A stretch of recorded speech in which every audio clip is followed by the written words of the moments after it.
Engañáis solo a los de ciudad. ¿Vais a venir los corbatines de despacho a decirnos cómo se cultiva? Este de la agricultura sabe poco. Maestro, esto es una Yo no pensaba que el tema de dejar crecer las hierbas estuviese tan candente, pero aquí estamos.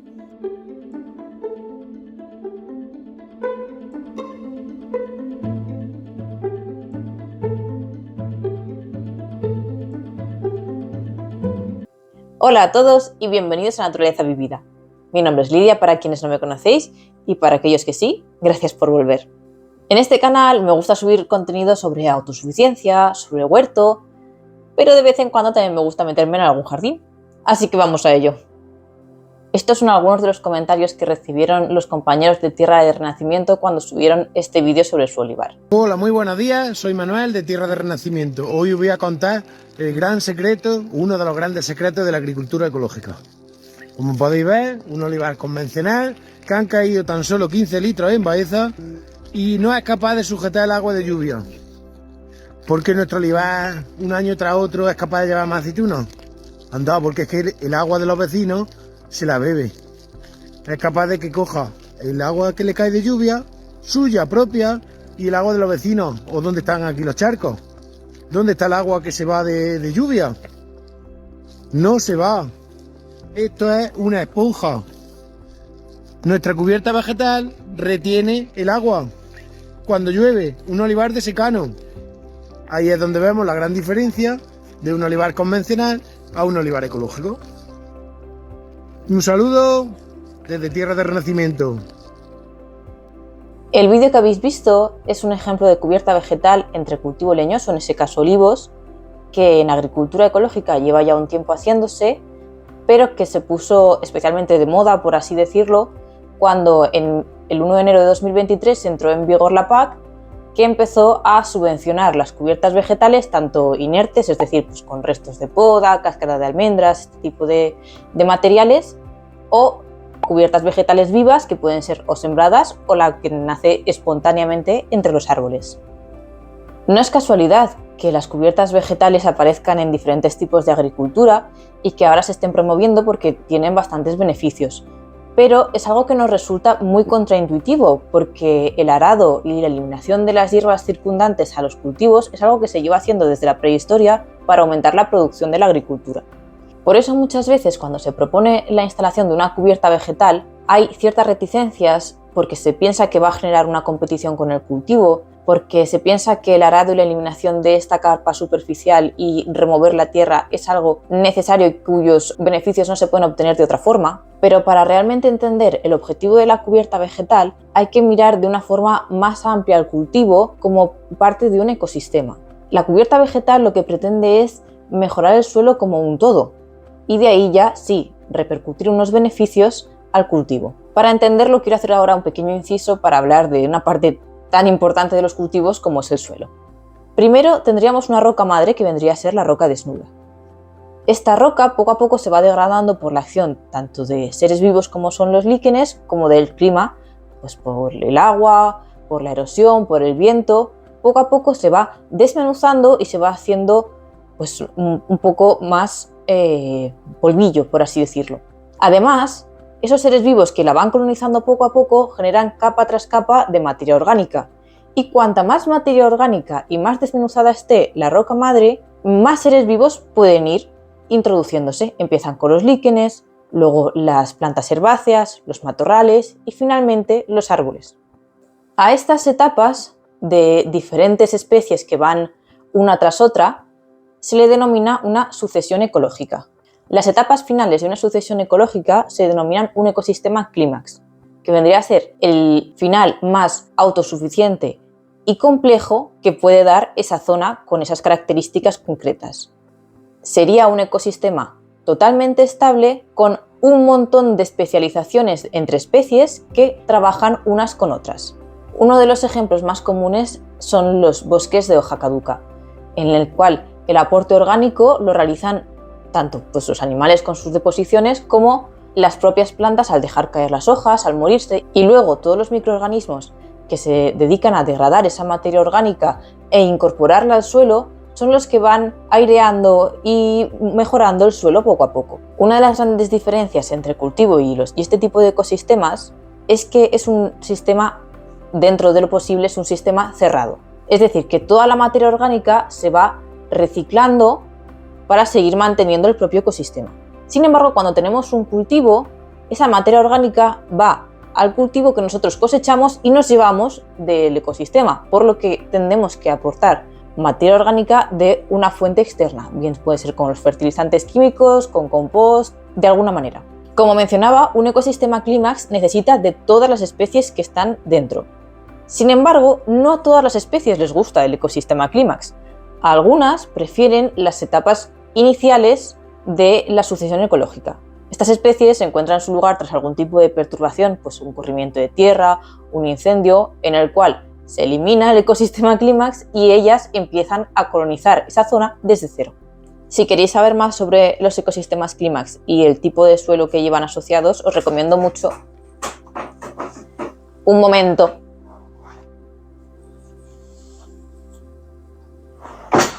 ¿Qué te pasa? ¿Quieres salir?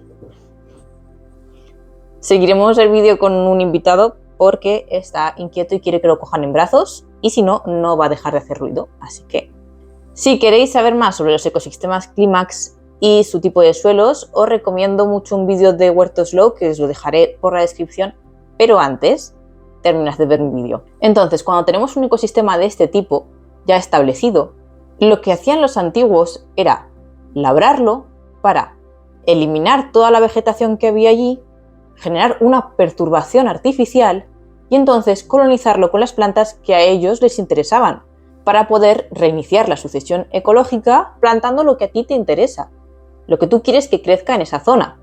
Sin embargo, una vez que se cosecha, si no quieres que la naturaleza intente de nuevo colonizar esa zona, toca repetir el proceso de labrado y añadir la materia orgánica que tú has sacado al cosechar. El problema es que esto genera un ciclo vicioso que, de cierto modo, se parchea, entre comillas, cuando lo aras al año siguiente. Me explico. Una vez que empiezas a eliminar la vegetación superficial y a ararlo con maquinaria, empiezas a compactarlo. Y una forma de descompactar la parte superficial es volver a ararlo. Pero de año en año, eso va sumando y va empeorando el problema. Además, el voltear la tierra genera problemas en los procesos naturales de fertilidad que se tratan de solucionar añadiendo materia orgánica en el proceso de volteado de la tierra. Por lo tanto, lo que tenemos con el arado es un proceso que es beneficioso pero de forma solamente temporal. Impulsa la cosecha a corto plazo, pero provoca problemas a largo. Y hay que ir haciendo arreglos cada vez más intensos para tratar de mantener esa productividad. Los principales problemas que tiene este tipo de laboreo, y que también os dejaré en la descripción algunos estudios para que podáis leerlos, primero es la compactación. Cada vez la tierra está más preta, por así decirlo, y no hay suficiente espacio para que las raíces vayan avanzando, para que penetre el agua, para que exista oxígeno para los microorganismos. Además, la falta de una cubierta vegetal que sujete la tierra con sus raíces o que amortigüe el agua cuando pasa, genera procesos de erosión que hacen que poco a poco se pierda la capa superficial del suelo. Y esto es un problema muy grave. Desde la FAO, desde el Organismo de las Naciones Unidas, ya se está avisando de que los suelos cada vez son más pobres por estos procesos de erosión y escorrentía, lo cual para la agricultura supone una gran amenaza. Además, el suelo desnudo genera muchos problemas a la hora de retener el agua. Justo cuando está recién labrado, sí que es verdad que recoge el agua, pero cuanto más lo hacemos, hace que los procesos de escorrentía, que la compactación y que la falta de una cubierta que mantenga la humedad con su sombra, con sus procesos de respiración, generen una pobre retención del agua, lo cual impacta contra el cultivo que nosotros tenemos ahí. ¿Quieres bajar? Ahora quieres bajar.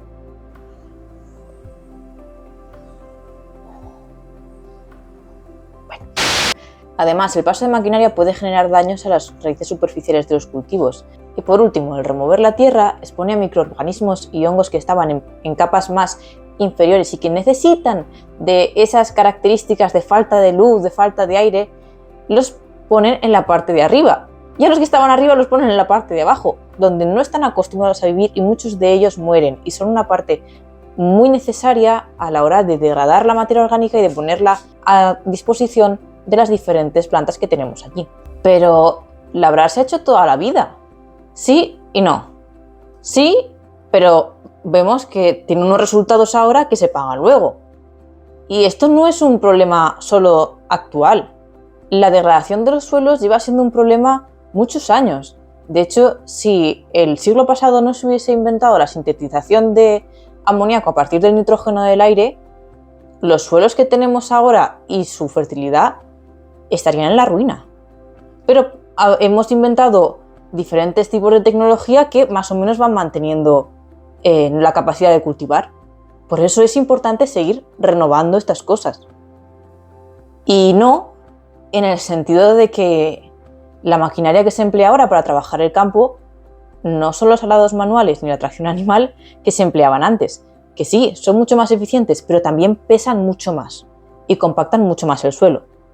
Y no en el sentido de que las cubiertas vegetales y la asociación de cultivos no son algo nuevo. Es muy típico el ejemplo de la milpa, que es un tipo de cultivo mesoamericano en el que se cultiva maíz, calabaza y frijoles. Pero no hace falta irse muy lejos. Por ejemplo, yo he escuchado muchas veces a mi abuela comentar cómo entre los almendros se plantaban judías, que fijan el nitrógeno de la atmósfera y además tienes una segunda cosecha en el mismo espacio. Entonces tenemos que dejar de arar y mantener la cubierta vegetal que salga allí, la cubierta vegetal espontánea. No exactamente.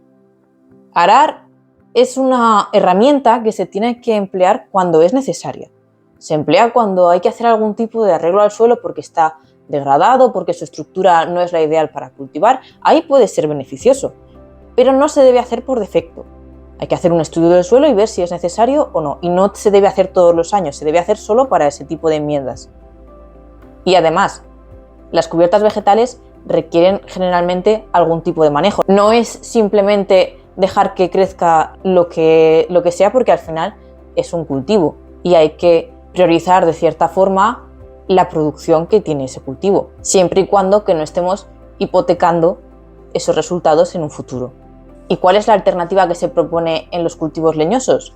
Pues de cierto modo la cubierta vegetal lo que hace es imitar ese ecosistema clímax del que hablábamos antes.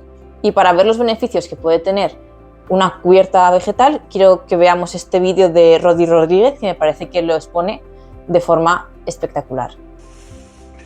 5 beneficios de tener cubierta vegetal. Aquí vamos a ver la diferencia drástica entre un manejo del suelo con cubierta vegetal y un suelo desnudo.